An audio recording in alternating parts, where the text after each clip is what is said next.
Well, here we are. It's Friday again. Another week goes by, and it's now what is it, the 18th, 19th?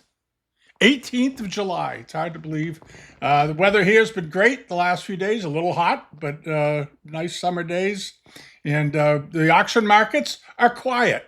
As we talked about in the past, this is what happens in July and August. I spent a whole bunch of time this week looking around on live auctioneers and Invaluable to see if any interesting sales had popped up. And there's a few things that did pop up, and some of the results from the last week or so have been pretty good at a number of auction houses. So I thought, well, there's not a lot to talk about new auctions coming up in the next month. There's going to be some in here. Don't worry about that. But not like we see in the middle of the winter, and then we get into the fall, and of course there's a lot of sales everywhere all over the world. But I want to go back and take a look at some results and give a few thoughts about what's going on in the antiques market in general, in the Chinese market, the Japanese market, and then we'll preview some pieces. All right. But before we get started, as many of you know, about a month and a half ago, we discontinued putting eBay listings on the newsletter page. And that's how the newsletter page started. It was 10 years ago. Last week was the 591th update or addition to that page on the bid amount site under newsletter, because there just isn't that much stuff on eBay anymore. There was back 6-7 years ago, there was a lot of stuff on there, and because of eBay's mismanagement and bungling and not dealing with the fraudsters and non-payers and so forth, a lot of very good dealers gave up on the site. And there were some excellent dealers on there. We used to sell a lot on there. There are a lot of dealers in England that used to sell on there. A lot of good dealers in America were selling on there, and they couldn't get any help from eBay when they had people not pay their bills or start filing endless complaints or refusing to pick things up at customs so they could get a refund as undelivered and then go down and pick the piece up afterwards. There's been a lot of shenanigans going on, and I don't expect it to come back. I'll just be very honest.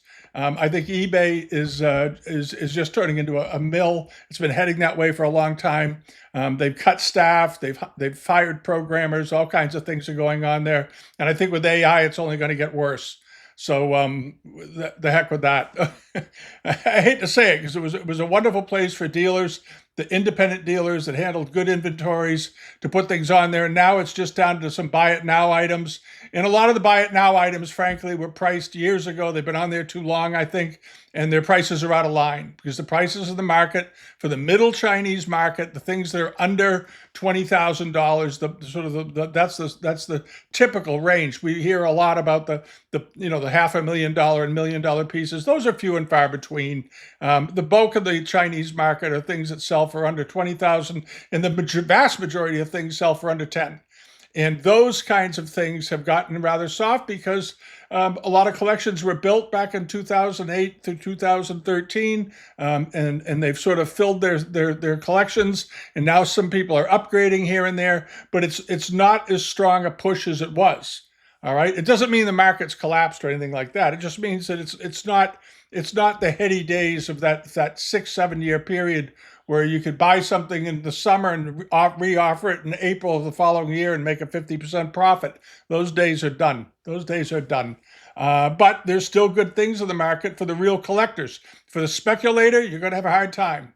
If you're speculating in the Chinese market right now, you better know a lot, because you have to spot wildly undervalued things to make any money. If you want to be a dealer. But if you're a collector, it's a great time to buy, because there's been some very good buys in the last few weeks. They're particularly good in the summer months, and particularly good between Thanksgiving and Christmas. But right now, there's just not that much stuff turning up. All right. So, but I want to go through and talk about a few things. But what we've done with the newsletter page is this. We're going to start putting articles in there each week. A couple of good articles, something interesting. This week we found a really interesting article about the Yuan dynasty, and it's interesting. There's a way to upload these, and there's a little box up here in the corner, and if you click on that, it'll pull it up this way as a full screen document. All right, and you can read it, you can zoom in and out on it, you can do whatever you want with it.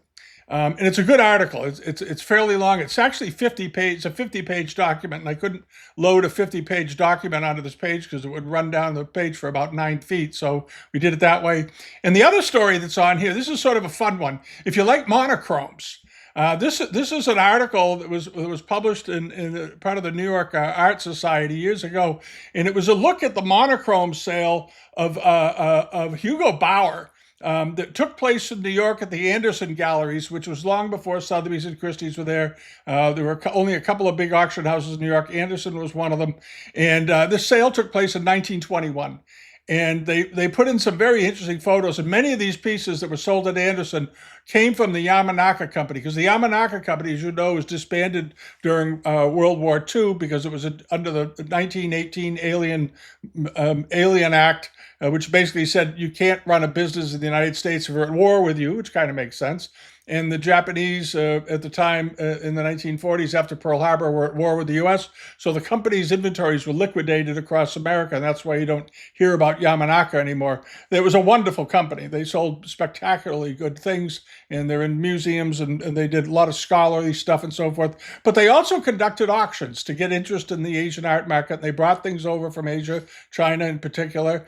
And even though they're a Japanese-based company, they were very big in the Chinese art world, as many of you know. And they have the illustrations that were used in the catalogs. And it's a really interesting, it's an interesting story, and it's a good look at the history and all this to do with the monochromes. And there was sort of a monochrome craze at the beginning of the 20th century. You'd see a lot of collections of monochromes back then. Anyway, it's a good article. You'll enjoy it. And then we're going to put at the bottom here, we're going to put samplings over here each week of things that are over on the global pages. We won't include all of it. We'll just give you some idea, keep you sort of up to date what's going on over there. So if you're not a member of the global pages, you'll see some of the things that we're covering. And if you want to join it, you can of course either do it through Bitamount or join us over on Patreon and get extra videos each week and all that good stuff. So, at any rate, but the number of the things on here have sold this past week, and I'm going to go through the some of the results for those sales, and then take a look at what's coming up. All right, now let's mosey along over to. Okay, we'll close that. We don't need that. This didn't sell. This was at Akaba Galleries. And this jar had belonged, I believe, to a very good dealer in New York named Mark Wahlberg at one point. I think it's still on his website. And he'd been asking $12,000 for it. It's like a piece of Kutani ware, and it's been through Akaba, I think, twice in the last couple of years. It's got a very heavy estimate, and you might, if you really like, I think this is a wonderful pot, and it's fairly large. This is a 14 and a quarter inch tall and 13 inches wide, so it's a good sized pot. It's well decorated, and it again passed. And maybe if one of you likes it enough, you might reach out to Akaba and just say, "Hey, look, this thing has been through the cow a couple of times. It was on a website, didn't sell. Or, as far as I know, it didn't sell. Maybe Mark sold it to somebody back then. He just hasn't taken it off the site. I don't know, but."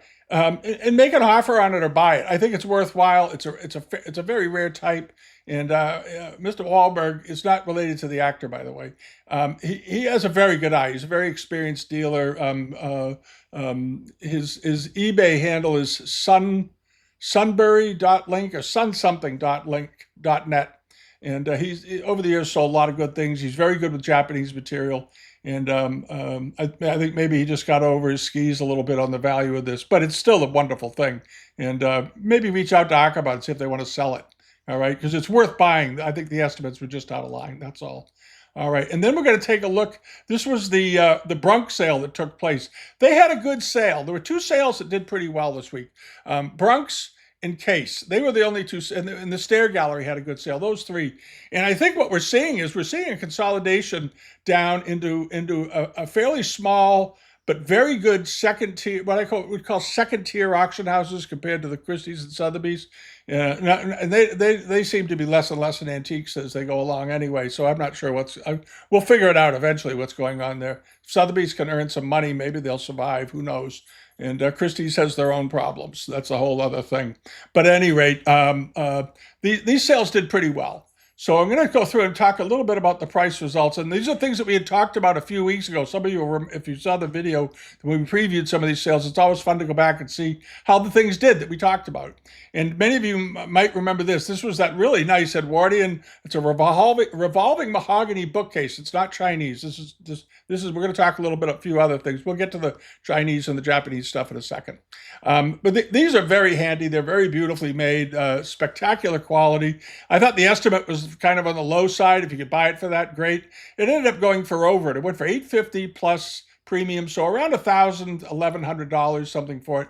But it's a very nice piece of furniture. These are wonderful because they can hold a lot of books. And if you're an Asian art dealer, you're going to need a book. If you're an Asian art collector or dealer, you need bookcases because you're going to end up owning a lot of books if you're serious about it. If you don't have a library of several hundred books after a few years, you're not that serious about collecting. And I'm not including auction catalogs as books.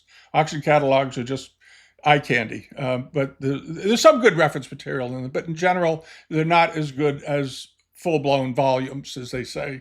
And this would be a terrific thing to have if you had a study where you like to read and look things up. You could section it off by category and do things like that, or put the books you most commonly look at. You'll find that as you build your library, there'll be 30 or 40 books that you refer back to most often for some reason. They seem to have what you want when you go to look for it.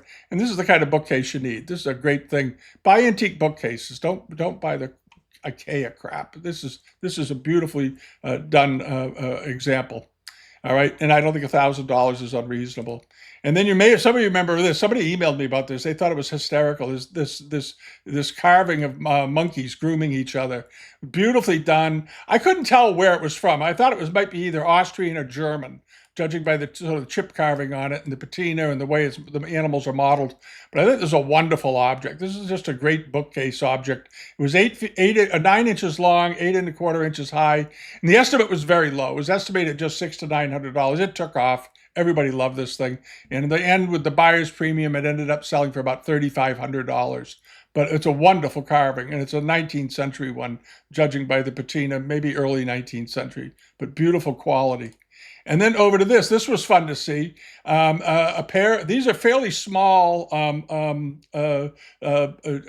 tea production export watercolors. 19th century, 13 by what are they? 13. I think it's 13 by 10 inches or something. These aren't huge ones, but they're very, very nice. Beautifully framed. Wonderful quality. Made 1800 to 1820, somewhere in there. But very, very nice work on them.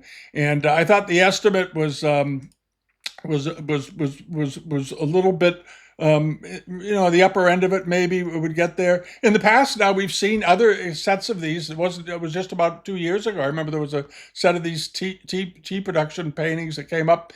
And I think they went for about $400. I thought that was a bargain.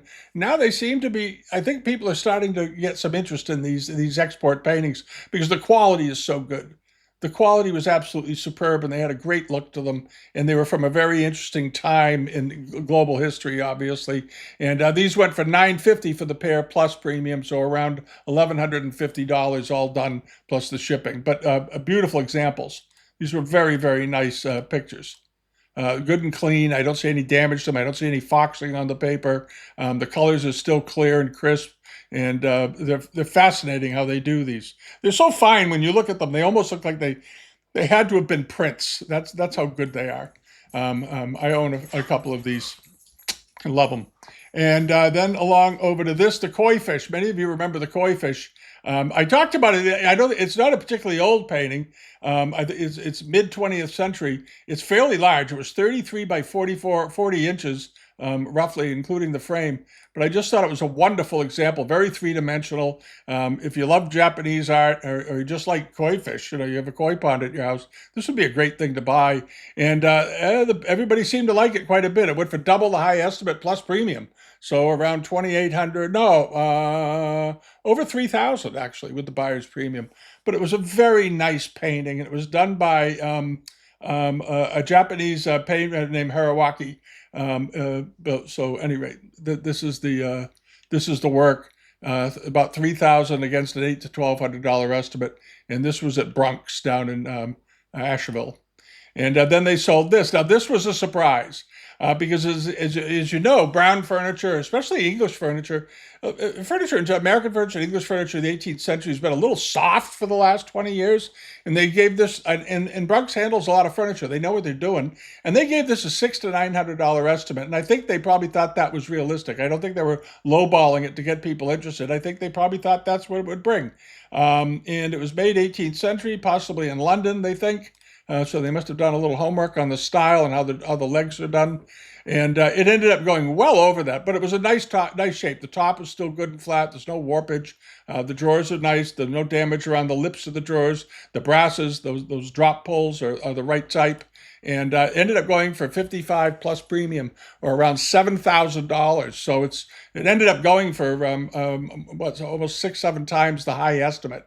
And that's an interesting number to keep in mind, especially because it's English and it's a form of furniture that has not had a receptive market for a number of years. And I'm beginning to. I did a video over on the Patreon side this week, and I talked about this. It's pretty good length. I went on because I the the interior design market has a great deal of impact on what people buy as far as decor goes.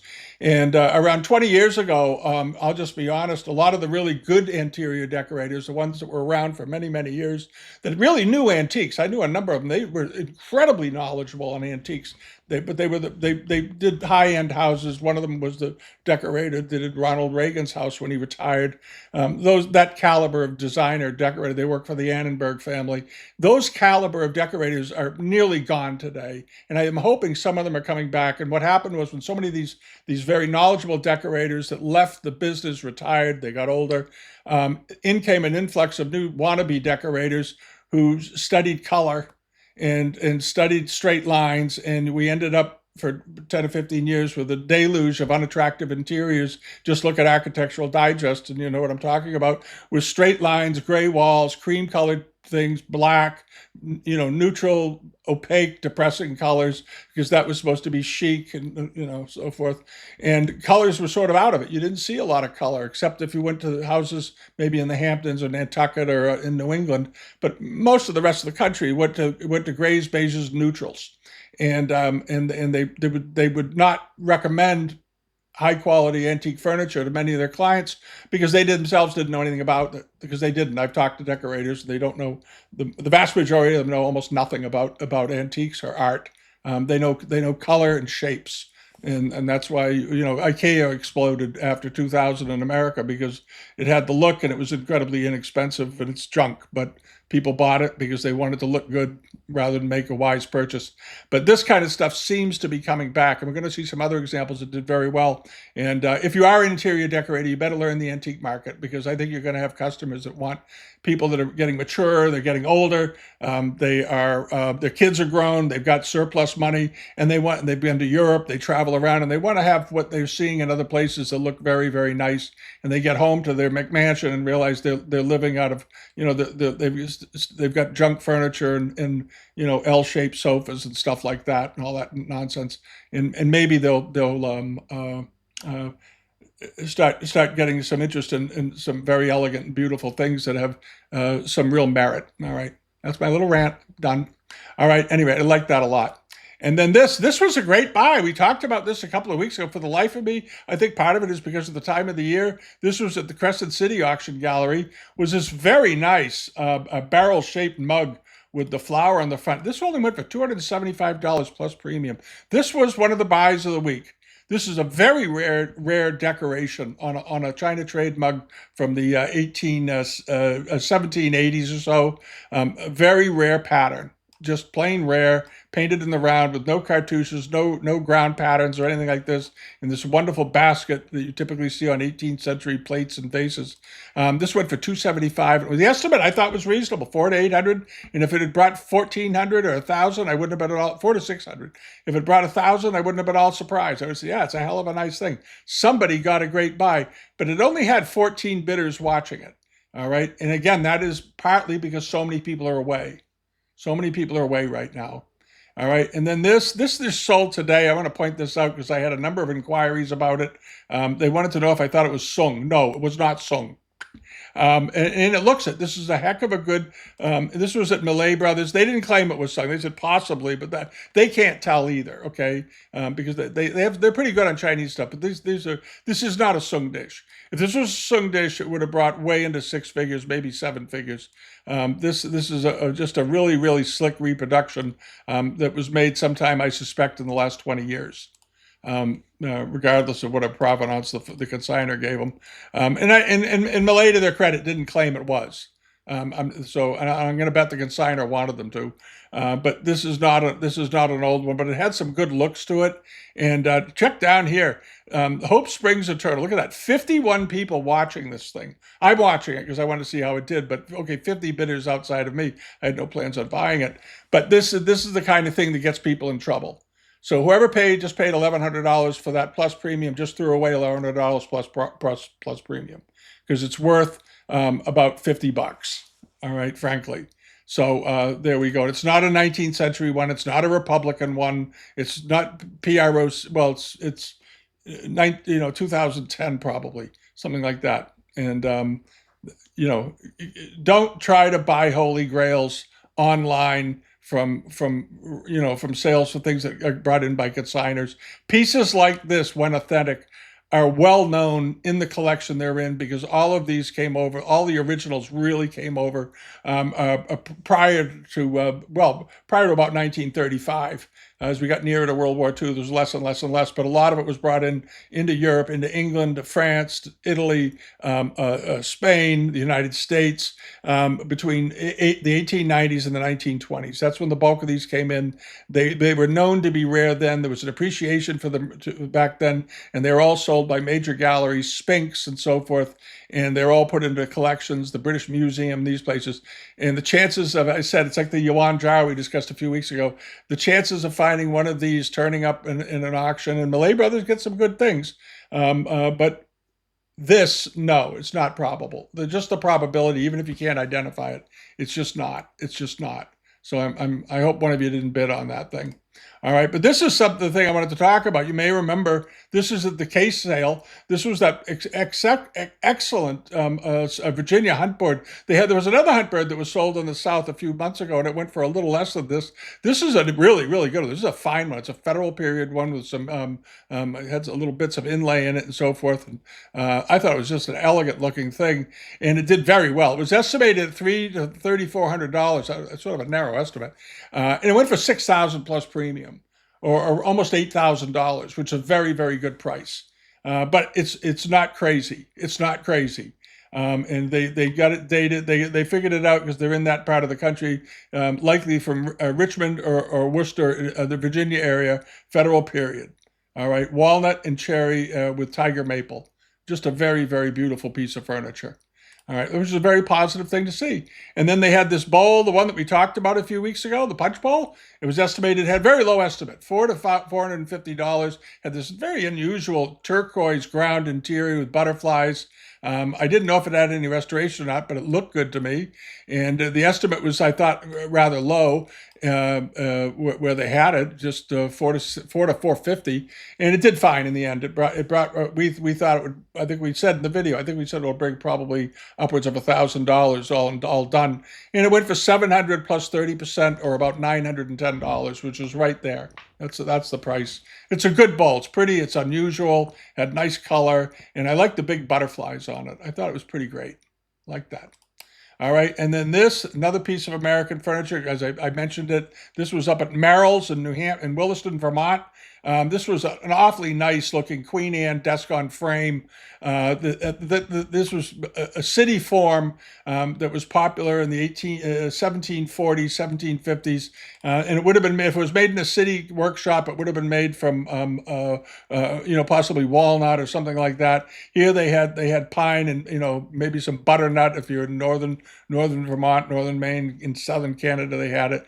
But they had the design from a very desirable piece of furniture. And this is a country cabinet piece, charming. But what was interesting about it was that the base was very sophisticated. The base had a very sophisticated look to it that's holding the whole thing up. It seems almost like it's finer work, and it's got this nice skirt across the front, similar to what you see on lowboys.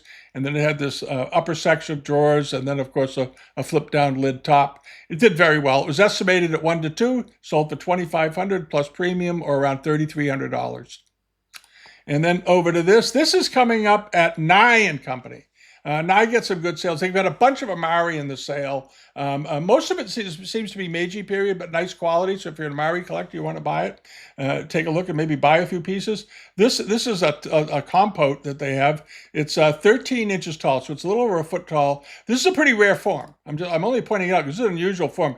It's got the the Dutch traders on them. They did the 18th century one. So but this is a revival piece. This form is based most likely on an English or Dutch silver form of some kind. It seems to have a nice big, almost like a tulip device down here, but it's very, very nice, very unusual. There's the thing. The work looks Meiji period to me. It's quite a handsome thing, and it's beautifully done. And the estimate on it is $500 to $700, which I think is pretty much in the range. It's already got 14 people watching it, so there may be some interest in it. But there's other Amari in there, so do check it out. Do check it out. All right, and then this just popped up. This did pop up this morning. The Auction Barn LLC in New Milford, Connecticut. And I want you to take a look at this thing. This is one of these garniture vases that we've seen many, many times. They come in sets and so forth. All right, and it's got some roughness and some losses and so forth on it. But it's kind of got a rustic, cool look to it. It's a 1770s vase. All right, and most of these, as we've seen before, they come in sizes. The typical size for one of these is 9.5, 10 inches up to maybe 13 inches or so. Sometimes they come in 16 inches, maybe 17 inches on a really, really big one. This one is 26 inches tall. It's a beast. And it's got some repairs and things to it. It's not perfect from a condition standpoint, but it's an extremely rare type in this size. 26 inches for one of these things. And maybe it's worth sending out. There may be some restoration to it. Get a condition report on this and suss this thing out, because it's a rare bird in that size. It really, really, really is. There's a little chip in the lid here. Maybe there's a repair to the lid. Big pots like this are often damaged, but the estimate is the starting bid is just $50 with a $50 to $1,000 estimate. It should bring $1,000, I would think. Because it's so big. This thing is very, very big in this form. So you can imagine what the complete garniture would have looked like with the trumpet vases, 3 trumpet vases or sleeve vases, and then another covered vase to go with it, because they're typically in sets of 5. But this is very, very nice piece. And it just struck me. I said, that's a monster. I don't know where it's been. It's had a life. This thing has been used. Okay, it's seen some action, as they say. But it's a wonderful piece, just because it's so big and they made so few anywhere close to that size. It's a rare thing. This is the more typical one right here. This is one. This was at Tenmuku sale. It's coming up, and this one is, how big is this one? 9 1/8 inches. Same general idea. This has that chicken skin ground, nicely decorated. This is in very, very good shape, of course. And the estimate on this is $200 to $300 with a $100 opening bid. It's going to bring more than that. I'm gonna bet this brings $400 to $600, but they gave it a low estimate. Get a condition report, always on porcelain. Always get a condition report, but always leave a bid, especially this time of the year. Leave bids. Scatter your bids around. I hear from people every week that left, one guy wrote me, I think he left 30 bids in a bunch of auctions one weekend, and he left, he called them stupid bids, just so low it was ridiculous. He got 3 things. He was pretty happy about that. And they were very, very reasonable. Very reasonable. All right, and then over to this. This is, in my opinion, misidentified. This is Chinese. It's at Akaba. This is the company down in Florida that had the big vase, the Kutani vase at the beginning. That one, same company. Get back over to it. Here we go. They put this up as Japanese. The decoration on it does not look Japanese to me at all. Not with these the scrolling lotuses. I can understand it, because the Japanese did do spherical forms, but they didn't do a lot of spherical forms of reticulated silver quite like this. And they didn't do them in this pattern. They didn't do them with this Greek key border, which the Chinese often used in the 19th century. And they didn't mention any mark on it. So if you want to get if this could end up being a possible bargain, but all of this work in here looks very Chinese to me. I don't see how it could be Japanese, frankly. And it's a nice one. It's a nice incense ball. It's sterling silver. It's 5 inches diameter. It's just a wonderful object. And it comes apart. They come apart in sections. There it is taken apart. Um, but very, very unusual. But they didn't depict, I don't think they showed any marks. All right. And they don't know, they didn't always mark these. Okay. They didn't. So the estimate is 200 to 2,000. I don't know how they came up with that. And the $100 starting price, it's got 36 bidders watching it. I think a number of people probably have recognized that it's Chinese, but because it would be a lot of watchers if it was Japanese at this point. The sale comes up on the 22nd of this month in about 4 days. But if you like Chinese silver, you might want to take a good hard look at this. It's an unusual thing. And then this, we talked about over on the Patreon side, and we talked about over here about the Eldred sale that's coming up. And I was going back through it the other day, and I missed this completely, and I want to just point it out to everybody. These are painted China trade trunks. All right, in the China trade, they made camphor wood trunks, then they made leather-bound trunks, and then they did some leather-bound that had painting scenes, overall figural scenes on them, and in red and in black. All right. And they did this very fine brass work around it with this nice hardware on it. And occasionally they frame them like this with sort of a millefiori floral design. This is one of the best ones I've seen in 20 years because the paint is in such good condition. The paint on this is, almost factory fresh looking. This is an old chest. This is from the mid 1800s, but it's a very, very good example because the paint, how they painted these flowers on them, very meticulously, all the way around on all sides.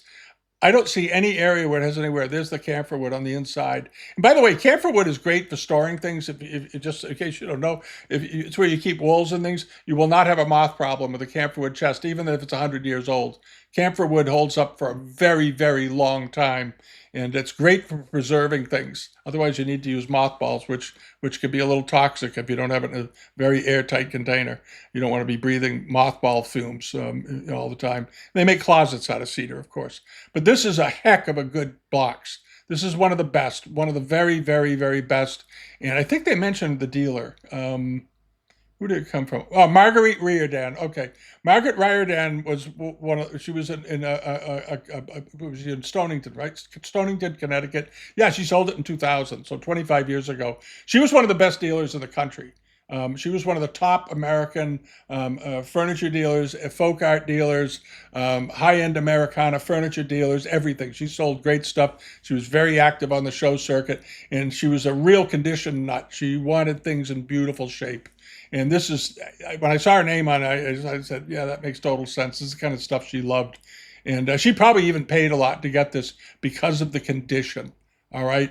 And these China trade trunks make fantastic coffee tables. Just get a piece of sheet glass, cut for it, polish the edge down, put it on top, and you've got an absolutely great coffee table because of the size. It's 15 inches high and 36 inches wide and 18 inches deep. Perfect size. It's a great thing. Okay, and this is out at Eldred's on Cape Cod on the 23rd of this month, in a few days. All right, and now this is a sale that's coming up. This is at Freeman's, and this is a chance for a pretty good buy. And if you've already spotted it, you know what I'm about to say. This is Freeman's. These items are down in Palm Beach because they have an operation down there. But if you look at them carefully, except for one. They all appear to be 18th century. I can tell you 1, 2, 3, 4 are absolutely. The one on the right here maybe because they didn't take the lid off of it. This is the one with the square lid. That's not. That's a cracked ice pattern from the revival period, late 19th. But these are old ones, and they have silver mounts on them. And these are fairly small. These are probably 5 or 6 inches, I'm guessing. The height of the biggest is 6¼ inches. All right, and it came from a private collection in Philadelphia, but the estimate is for nothing, $200 to $300 with a $100 starting price. It's got a few bidders watching it. I would go in there and hit that tonight right away and put $300 on it. Get a condition report, of course, but you hit it right away because these are nice jars. The ones with the silver mounts, the one on the left here with the large flower and that beautiful silver top on it. probably a $400 to $600 jar by itself, or 300 to 500. The one on the left here is worth another 150 to 250. The one in the middle with the silver top is probably worth around three. The one on the far right is probably worth 150 to two. The one over here is probably worth about the same, and the one here in the middle is probably worth around 100. So the value is there, well beyond, way beyond the estimate of 200 to 300. All right. This is a nice lot. If you like blue and white and you're interested in having a nice set of tea caddies in the cracked ice or Hawthorne pattern, as they refer to it, here you have it. Somebody obviously collected them. All right, and then over to this. This is also at Freeman's. Nice pair of Chinese export lacquer tea caddies with a reasonable estimate on them. I like the one on the left in particular. It looks to be in very good condition. They both have their original wooden feet. The one on the right's got some wear to it, so that's why they paired it up with this I think, a much finer example. But they're very, very good caddies. They have identical interior lids. They made them in this shape, going from small all the way to quite large. This was a type that they produced, but these are very nicely done. And the estimate is just 600 to 800 for both of them. And in the past, we've seen like the one on the left. In the past, we've seen sell for $600 or $700 or $800 by itself, even $1,000. So that I think is a reasonably estimated lot. All right, and that's at Freeman's. And then these, I had some inquiries about these. I had looked at them, and the question was, are they Guangzhou market period or are they later? And I got a hold of New Orleans Auction Company. And what's so interesting about these, and those of you who know this pattern know why you might want to buy it, it's the Three Friends of Winter pattern. And Three Friends of Winter patterns on porcelains tend to bring premium prices. The deal is on these is that they are Guangzhou marked. And by the photograph on the bottom, yeah, it looks pretty good until you get to this character right here. It's very screwed up. All right. And then, of course, how big is that mark? So I got a hold of them and said, could you send me some good full shots of the images of the bases of these? And the marks are much too big. Just flat out in the foot rim doesn't look right. And these aren't modern. These are not modern copies. I don't believe that. I believe that they're probably made after 1912, probably in between 1915 and 1930. They're beautifully done. They're wonderful hot pots. They still have their liners. They have all of that. And the estimate is in line.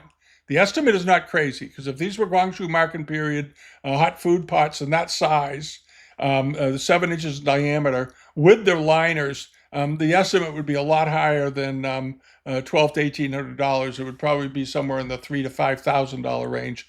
So I don't think $1,200 to $1,800 is unreasonable, and I think they're very unusual and rather rare. I really like these. I think they're great.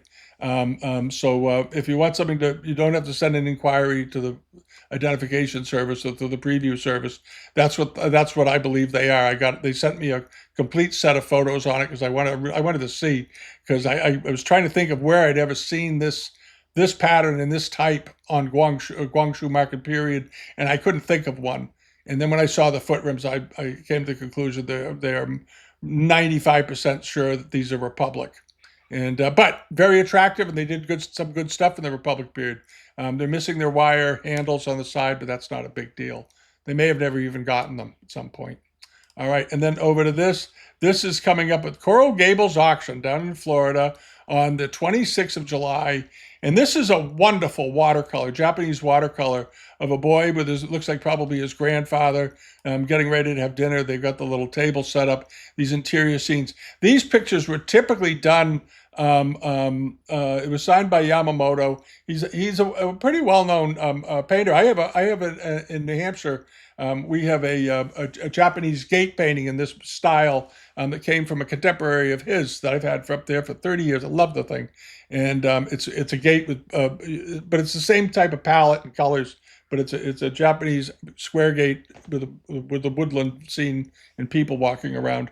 And this is the same sort of thing. These are wonderful paintings, and these were done really to share Japanese culture with the West. They wanted people to see it. They wanted to get to know them, and they had some very good painters. And they often signed in English on these. This is a very interesting area of painting. I wish they did more research and wrote more about them, because I think it was a very, very fascinating era for Chinese artists, because they were painting much more in the Western style than in the Japanese style. that time. The estimate is 700 to 1,000. It's got a $100 opening bid. The only bidder watching it right now is me because it's got one watcher and I'm it. But if you want to take a look at it, do that. It's the sale is on July 26th at Coral Gables Auction in Coral Gables, Florida, of course. But that's a nice old painting. All right, and then over to this. This is the one of the Amari plates. This is at Freedom Auction in Sarasota, Florida. And this is a very striking piece of Amari. It's a big one. It's 18 inches in diameter. They sort of filmed, they took the photos a little bit funny. They should have tipped it, rotated it a little bit. But this pattern and the vibrant colors and so forth, all the different patterns going through it, I think it's just very, very pretty plate. Very, very pretty. And even, around the 1870s, 1880s, when the Japanese were making some of these, you have to remember the Chinese at that time, other than the occasional imperial piece for the Guangzhou court, were not making, they weren't decorating porcelain in general to the quality of the Japanese work. They just weren't. It went downhill after about 1850, and then during the Republic period, they came back and there were some workshops after the fall of the Qing court that really tried very, very hard to make some beautiful pieces, which they accomplished. A number of them, you may remember, we did a look at the Bernat collection at the Museum of Fine Arts in Boston. There was that Republic vase in there that he bought way back then, practically when it was new, knowing it was good quality. But there were a lot of people that wouldn't buy them back then. They always thought nothing made in there. Was it Hobson or somebody said nothing of any merit was made after the Chai Ching period. I think it was some comment like that he made, because they had they didn't know half as much as they thought they knew, and they had a very elitist view. So they sort of just universally condemned everything.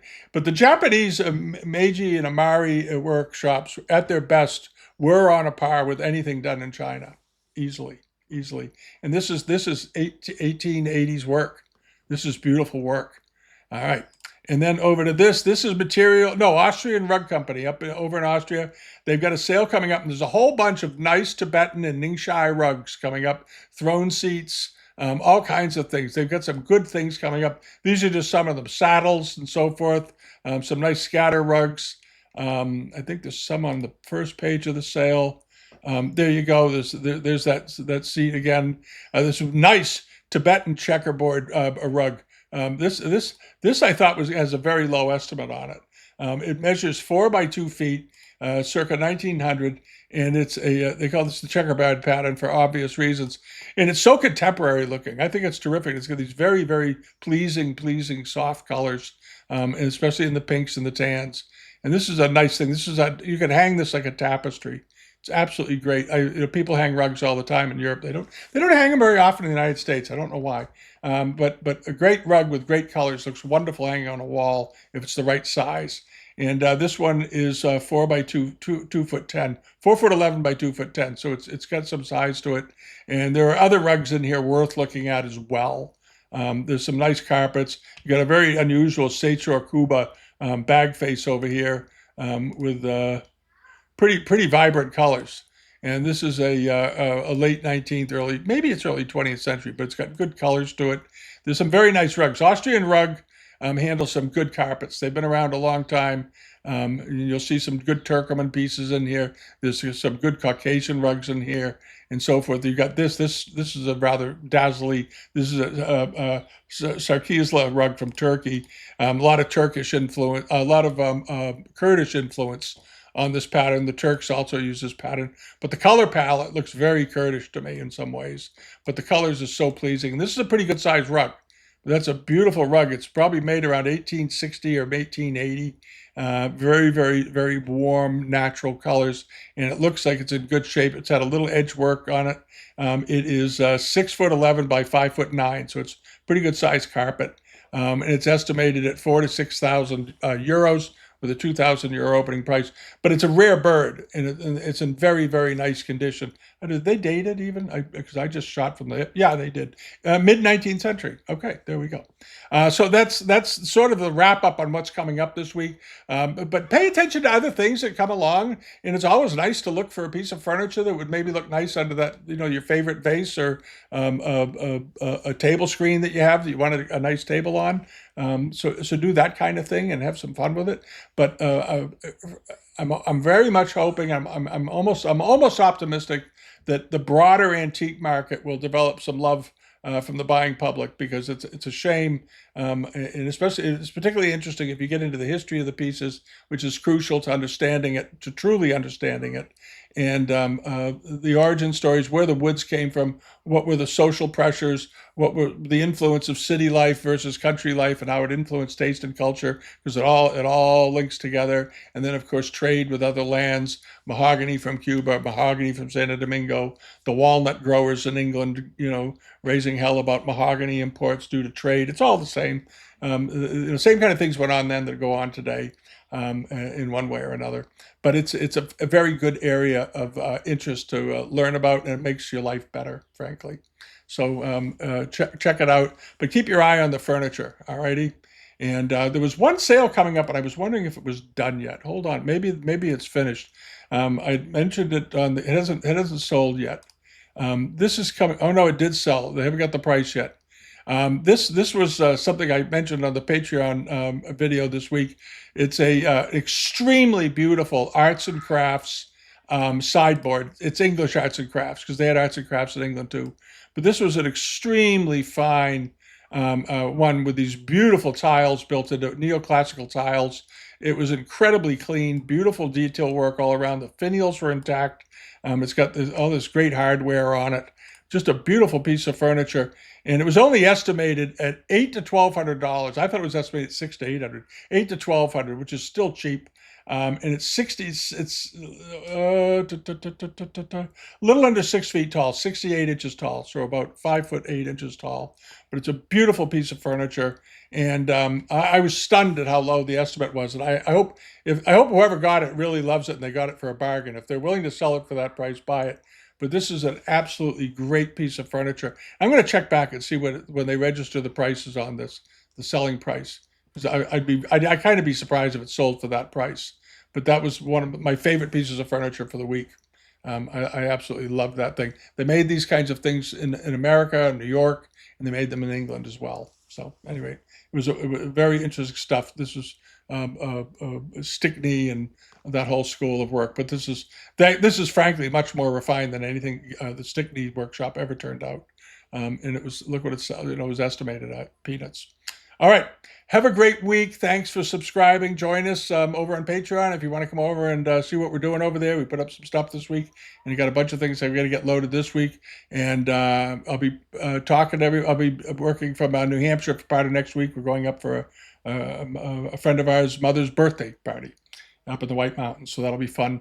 And but we'll do some stuff up there, and have a great weekend. Enjoy and keep enjoying your summer. All right. And subscribe here on YouTube if you haven't already. All right. Bye-bye.